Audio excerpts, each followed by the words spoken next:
Chapter 19. That startling month in which I first came upon the chairman again, and met Nobu and Dr. Crab and Uchida Kosaburo, made me feel something like a pet cricket that has at last escaped its wicker cage. For the first time in ages I could go to bed at night, believing I might not always draw as little notice in Gion as a drop of tea spilled onto the mats. I still had no understanding of Mamaha's plan, or of how it would lead me to success as a geisha, or whether success as a geisha would ever lead me to the chairman. But every night I lay on my futon with his handkerchief pressed against my cheek, reliving again and again my encounter with him. It was like a temple bell that resonates long after it has been struck. Some weeks passed without word from any of the men, and Mamaha and I began to worry. But at last, one morning, a secretary from Iwamura Electric phoned the Ichiriki tea house to request my company for that evening. Mamaha was delighted at this news, because she hoped the invitation had come from Nobu. I was delighted too. I hoped it was from the chairman. Later that day, in Hatsumomo's presence, I told Auntie I would be entertaining Nobu, and asked her to help me choose a kimono ensemble. To my astonishment, Hatsumomo came along to lend a hand. I'm sure that a stranger seeing us would have imagined we were members of a close family. Hatsumomo never snickered or made sarcastic comments, and in fact she was helpful. I think Auntie felt as puzzled as I did. We ended up settling on a powdery green kimono with a pattern of leaves in silver and vermilion, and a grey obi with gold threads. Hatsumomo promised to stop by so she could see Nobu and me together. That evening I knelt in the hallway of the Ichiriki, feeling that my whole life had led me to this moment. I listened to the sounds of muffled laughter, wondering if one of the voices was the chairman's, and when I opened the door and saw him there, at the head of the table, and Nobu with his back to me, well, I was so captivated by the chairman's smile, though it was really only the residue of laughter from a moment earlier, that I had to keep myself from smiling back at him. I greeted Mamaha first, and then the few other geisha in the room, and finally the 6 or 7 men. When I rose from my knees, I went straight to Nobu, as Mamaha expected me to do. I must have knelt closer to him than I realized, however, because he immediately slammed his sake cup onto the table in annoyance, and shifted a little distance away from me. I apologized, but he paid me no attention, and Mamaha only frowned. I spent the rest of the time feeling out of sorts. Later, as we were leaving together, Mamaha said to me, "Nobu-san is easily annoyed. Be more careful not to irritate him in the future." "I'm sorry, ma'am. Apparently he isn't as fond of me as you thought." "Oh, he's fond of you. If he didn't like your company, you'd have left the party in tears. Sometimes his temperament seems as gentle as a sack of gravel, but he's a kind man in his way, as you'll discover." I was invited to the Ichiriki tea house again that week by Iwamura Electric, and many times over the weeks that followed, and not always with Mamaha. She cautioned me not to stay too long, for fear of making myself look unpopular, so after an hour or so I always bowed and excused myself, as though I were on my way to another party. Often while I was dressing for these evenings, Hatsumomo hinted she might stop by, but she never did. Then, one afternoon, when I wasn't expecting it, she informed me she had some free time that evening, and would be absolutely certain to come. I felt a bit nervous, as you can imagine, but things seemed still worse when I reached the Ichiriki and found that Nobu was absent. It was the smallest party I had attended yet in Gion, with only 2 other geisha and 4 men. What if Hatsumomo should arrive and find me entertaining the chairman without Nobu? I'd made no headway in thinking what to do, when suddenly the door slid open, and with a surge of anxiety, I saw Hatsumomo there on her knees in the hallway. My only recourse, I decided, was to act bored, as though the company of no one but Nobu could possibly interest me. Perhaps this would have been enough to save me that night, but by good fortune, Nobu arrived a few minutes afterward in any case. Hatsumomo's lovely smile grew the moment Nobu entered the room, until her lips were as rich and full as drops of blood bleeding at the edge of a wound. Nobu made himself comfortable at the table, and then at once Hatsumomo suggested in an almost maternal way that I go and pour him sake. I went to settle myself near him, and tried to show all the signs of a girl enchanted. Whenever he laughed, for example, I flicked my eyes toward him as though I couldn't resist. Hatsumomo was delighted, and watched us so openly that she didn't even seem aware of all the men's eyes upon her, or more likely she was simply accustomed to the attention. She was captivatingly beautiful that evening, as she always was. The young man at the end of the table did little more than smoke cigarettes and watch her. Even the chairman, who sat with his fingers draped gracefully around a sake cup, stole glimpses of her from time to time. I had to wonder if men were so blinded by beauty that they would feel privileged to live their lives with an actual demon, so long as it was a beautiful demon. I had a sudden image in my mind of the chairman stepping up into the formal entrance hall of our okia late one night to meet Hatsumomo, holding a fedora in his hand and smiling down at me as he began to unbutton his overcoat. I didn't think he'd ever really be so entranced by her beauty as to overlook the traces of cruelty that would show themselves. But one thing was certain.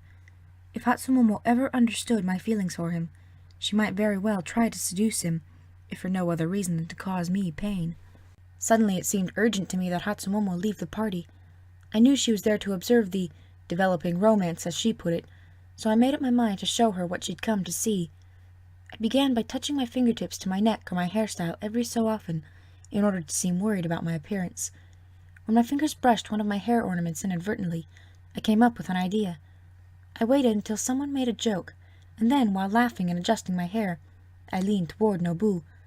Adjusting my hair was a strange thing for me to do, I'll admit, since it was waxed into place and hardly needed attention, but my purpose was to dislodge one of my hair ornaments, a cascade of yellow and orange safflowers and silk, and let it fall into Nobu's lap. As it turned out, the wooden spine holding the ornament in my hair was embedded farther than I'd realized, but I managed to slip it out at last, and it bounced against Nobu's chest and fell into the tatami between his crossed legs. Most everyone noticed, and no one seemed to know what to do. I planned to reach into his lap and reclaim it with a girlish embarrassment, but I couldn't bring myself to reach between his legs. Nobu picked it up himself and turned it slowly by its spine. "Fetch the young maid who greeted me," he said. "Tell her I want the package I brought."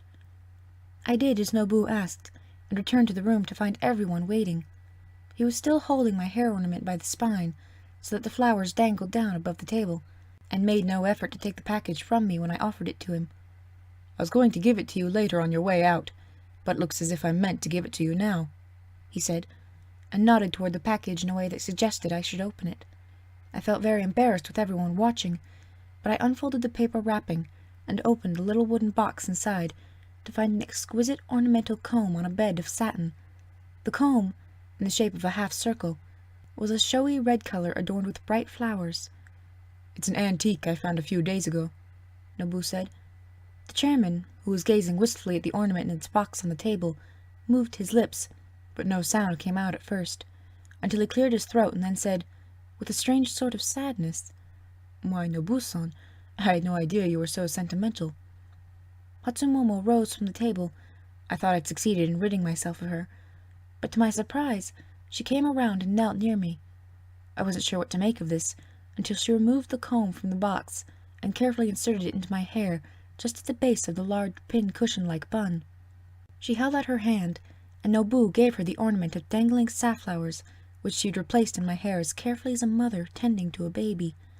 I thanked her with a little bow. "Isn't she just the loveliest creature?" she said, speaking pointedly to Nobu, and then she gave a very theatrical sigh, as though these few moments were as romantic as any she'd experienced, and left the party as I'd hoped she would. It goes without saying that men can be as distinct from each other as shrubs that bloom in different times of the year, because although Nobu and the chairman seemed to take an interest in me within a few weeks of the sumo tournament, several months passed and still we heard nothing from Dr. Crabbe or Uchida. Mameha was very clear that we ought to wait until we heard from them, rather than finding some pretext for approaching them again, but at length she could bear the suspense no longer, and went to check on Uchida one afternoon. It turned out that shortly after we'd visited him, his cat had been bitten by a badger, and within a few days was dead from infection. Uchida had fallen into another drinking spell as a result. For a few days Mameha visited to cheer him up. Finally, when his mood seemed to be turning the corner, she dressed me in an ice-blue kimono with multicolored ribbons embroidered at the hem, with only a touch of Western-style makeup to accentuate the angles, as she put it, and sent me to him bearing a present of a pearl-white kitten that had cost her I don't know how much money. I thought the kitten was adorable, but Uchida paid it little attention, and instead sat squinting his eyes at me, shifting his head this way and that. A few days later, the news came that he wanted me to model in his studio. Mameha cautioned me not to speak a word to him, and sent me off chaperoned by her maid Tatsumi, who spent the afternoon nodding off in a draughty corner, while Uchida moved me from spot to spot, frantically mixing his inks and painting a bit on rice paper before moving me again. If you were to go around Japan and see the various works Uchida produced while I modeled for him during that winter and the years that followed, such as one of his only surviving oil paintings hanging in the boardroom of the Sumitomo Bank in Osaka, you might imagine it was a glamorous experience to have posed for him. But actually nothing could have been duller. Most of the time I did little more than sit uncomfortably for an hour or more. Mainly I remember being thirsty, because Uchida never once offered me anything to drink. Even when I took to bringing my own tea in a sealed jar, he moved it to the other side of the room, so it wouldn't distract him. Following Mamaha's instructions, I tried never to speak a word, even one bitter afternoon in the middle of February when I probably should have said something and didn't. Uchida had come to sit right before me and stare at my eyes, chewing on the mole in the corner of his mouth. He had a handful of ink sticks and some water that kept icing over, but no matter how many times he ground ink in with various combinations of blue and gray, he was never quite satisfied with the color, and took it outside to spill it into the snow. Over the course of the afternoon, as his eyes bored into me, he became more and more angry and finally sent me away. I didn't hear a word from him for more than 2 weeks, and later found out that he'd fallen into another drinking spell. Mamaha blamed me for letting it happen. As for Dr. Crabbe, when I first met him he'd as much as promised to see Mamaha and me at the Shirai tea house, and yet as late as 6 weeks afterward we hadn't heard a word from him. Mamaha's concern grew as the weeks passed. I still knew nothing of her plan for catching Hatsumomo off balance, except that it was like a gate swinging on 2 hinges, one of which was Nobu, and the other of which was Dr. Crabbe. What she was up to with Uchida, I couldn't say, but it struck me as a separate scheme, certainly not in the very center of her plans. Finally, in late February, Mamaha ran into Dr. Crabbe at the Ichiriki tea house, and learned that he'd been consumed with the opening of a new hospital in Osaka. Now that most of the work was behind him, he hoped to renew my acquaintance at the Shirai tea house the following week. You'll recall that Mamaha had claimed I would be overwhelmed with invitations if I showed my face at the Ichiriki. This was why Dr. Crabbe asked that we join him at the Shirai instead. Mamaha's real motive was to keep clear of Hatsumomo, of course, and yet, as I prepared to meet the doctor again, I couldn't help feeling uneasy that Hatsumomo might find us anyway. But the moment I set eyes on the Shirai, I nearly burst out laughing, for it was certainly a place Hatsumomo would go out of her way to avoid. It made me think of one shriveled little blossom on a tree in full bloom. Gion continued to be a bustling community, even during the last years of the Depression, but the Shirai tea house, which had never been important to begin with, had only withered further. The only reason a man as wealthy as Dr. Crabbe patronized such a place is that he hadn't always been so wealthy. During his early years, the Shirai was probably the best he could do. Just because the Ichiriki finally welcomed him didn't mean he was free to sever his bond with the Shirai. When a man takes a mistress, he doesn't turn around and divorce his wife. That evening in the Shirai, I poured sake while Mamaha told the story, and all the while, Dr. Crabbe sat with his elbows sticking out so much that he sometimes bumped one of us with them and turned to nod an apology. He was a quiet man, as I discovered. He spent most of his time looking down at the table through his little round glasses, and every so often slipped pieces of sashimi under his mustache in a way that made me think of a boy hiding something beneath a floor covering. When we finally left that evening, I thought we'd failed and wouldn't see much of him, because normally a man who'd enjoyed himself so little wouldn't bother coming back to Gion. But as it turned out, we heard from Dr. Crabbe the next week, and nearly every week afterward over the following months. Things went along smoothly with the doctor, until one afternoon in the middle of March, when I did something foolish and very nearly ruined all of Mamaha's careful planning. I'm sure many a young girl has spoiled her prospects in life by refusing to do something expected of her, or by behaving badly toward an important man, or some such thing. But the mistake I made was so trivial, I wasn't even aware I'd done anything. It happened in the Okia during the course of about a minute, not long after lunch one cold day, while I knelt on the wooden walkway with my shamisen. Hatsumomo was strolling past on her way to the toilet. If I'd had shoes, I would have stepped down into the dirt corridor to get out of her way, but as it was, I could do nothing but struggle to get up from my knees, with my legs and arms nearly frozen. If I'd been quicker, Hatsumomo probably wouldn't have bothered speaking to me, but during that moment, while I rose to my feet, she said, "The German ambassador is coming to town, but Pumpkin isn't free to entertain him. Why don't you ask Mamaha to arrange for you to take Pumpkin's place?" After this, she let out a laugh, as if to say the idea of my doing such a thing was as ridiculous as serving a dish of acorn shells to the Emperor. The German ambassador was causing quite a stir in Gion at the time. During this period in 1935, A new government had recently come to power in Germany, and though I'd never understood much about politics, I do know that Japan was moving away from the United States during these years, and was eager to make a good impression on the new German ambassador. Everyone in Gion wondered who would be given the honor of entertaining him during his upcoming visit. When Hatsumomo spoke to me, I ought to have lowered my head in shame and made a great show of lamenting the misery of my life compared with Pumpkin's. But as it happened, I had just been musing about how much my prospects seemed to have improved, and how successfully Mamaha and I had kept her plan from Hatsumomo, whatever her plan was. My first instinct when Hatsumomo spoke was to smile, but instead I kept my face like a mask, and felt pleased with myself that I'd given nothing away. Hatsumomo gave me an odd look. I ought to have realized right then that something had passed through her mind. I stepped quickly to one side and she passed me. That was the end of it, as far as I was concerned.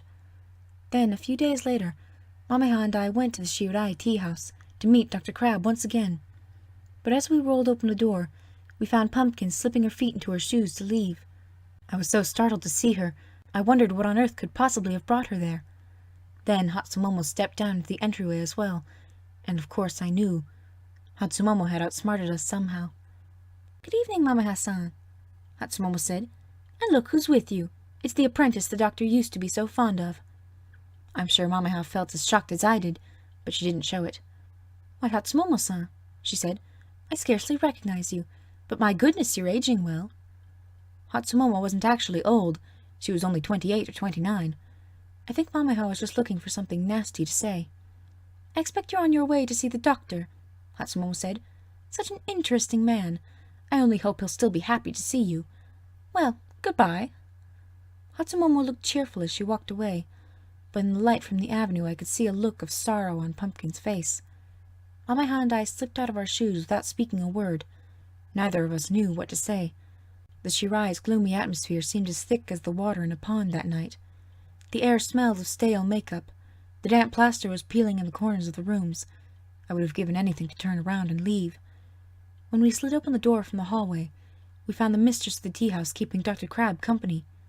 Usually she stayed a few minutes even after we'd arrived, probably to charge the doctor for her time. But tonight she excused herself the moment we entered, and didn't even look up as she passed.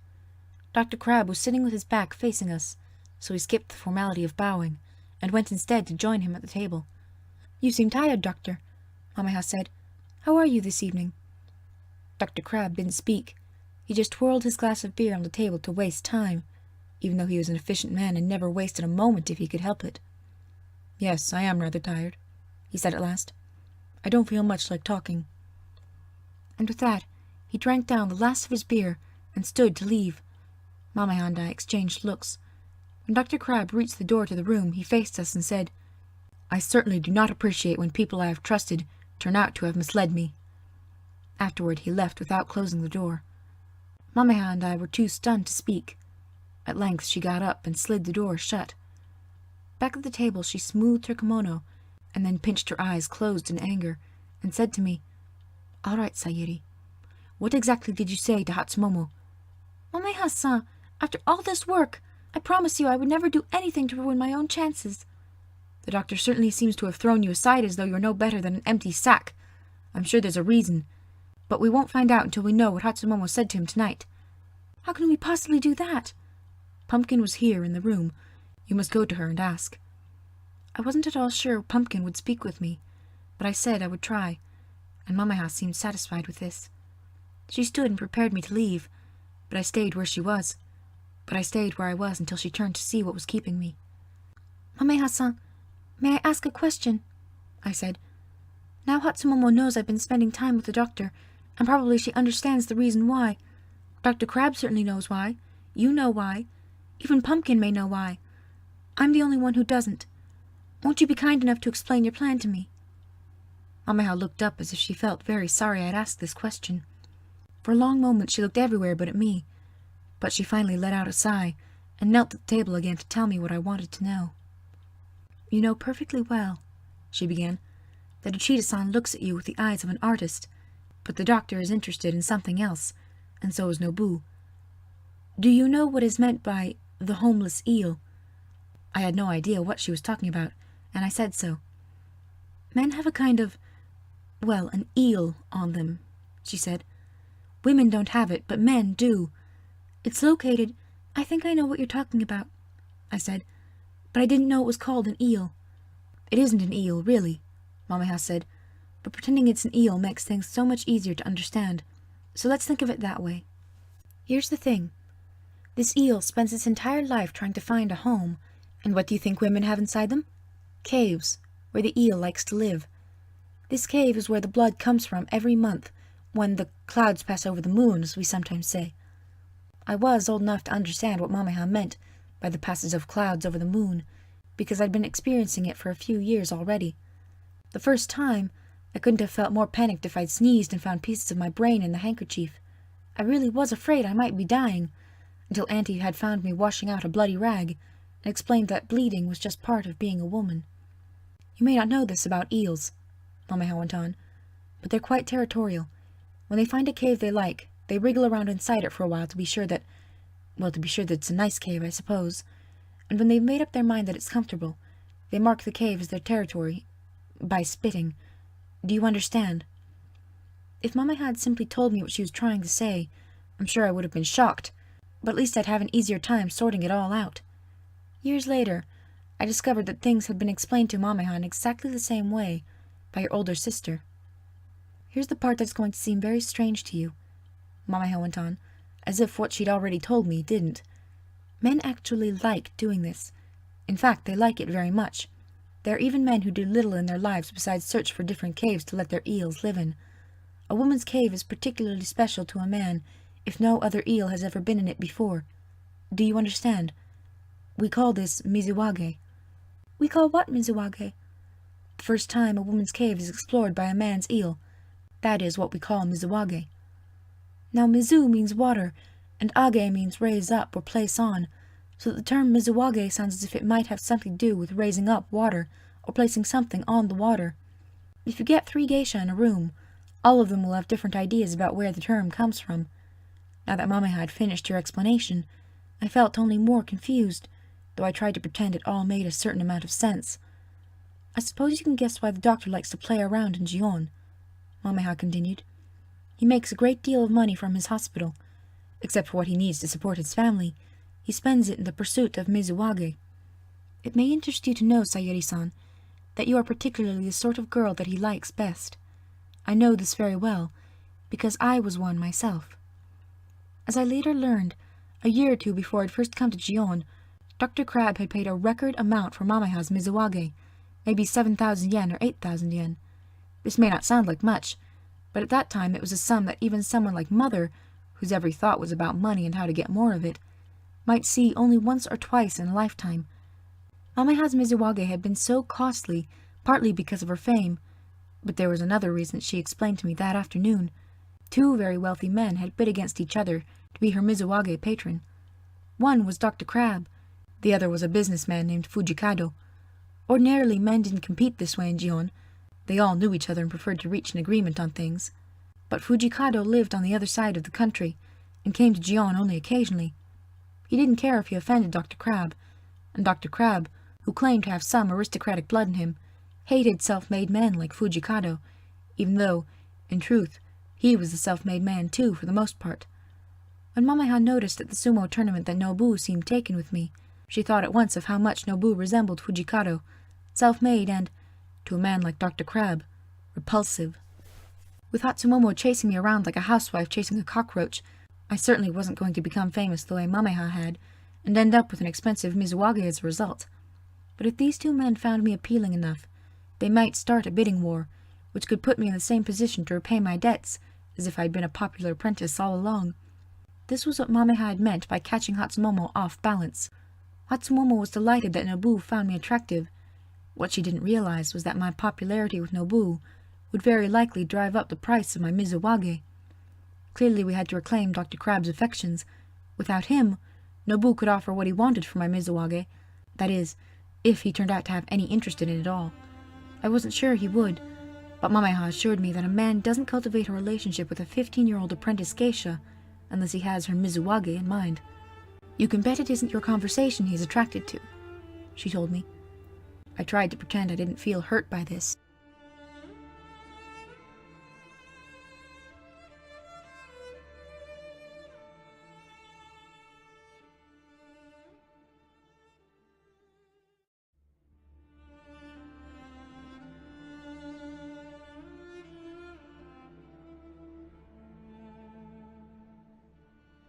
Chapter 19. That startling month in which I first came upon the chairman again, and met Nobu and Dr. Crab and Uchida Kosaburo, made me feel something like a pet cricket that has at last escaped its wicker cage. For the first time in ages I could go to bed at night, believing I might not always draw as little notice in Gion as a drop of tea spilled onto the mats. I still had no understanding of Mamaha's plan, or of how it would lead me to success as a geisha, or whether success as a geisha would ever lead me to the chairman. But every night I'm sorry, ma'am. Apparently he isn't as fond of me as you thought. Oh, he's fond of you. If he didn't like your company, you'd have left the party in tears. Sometimes his temperament seems as gentle as a sack of gravel, but he's a kind man in his way, as you'll discover. I was invited to the Ichiriki tea house again that week by Iwamura Electric, and many times over the weeks that followed, and not always with Mamaha. She cautioned me not to stay too long, for fear of making myself look unpopular, so after an hour or so I always bowed and excused myself, as though I were on my way to another party. Often while I was dressing for these evenings, Hatsumomo hinted she might stop by, but she never did. Then, one afternoon, when I wasn't expecting it, she informed me. I'm sure that a stranger seeing us would have imagined we were members of a close family. Hatsumomo never snickered or made sarcastic comments, and in fact she was helpful. I think Auntie felt as puzzled as I did.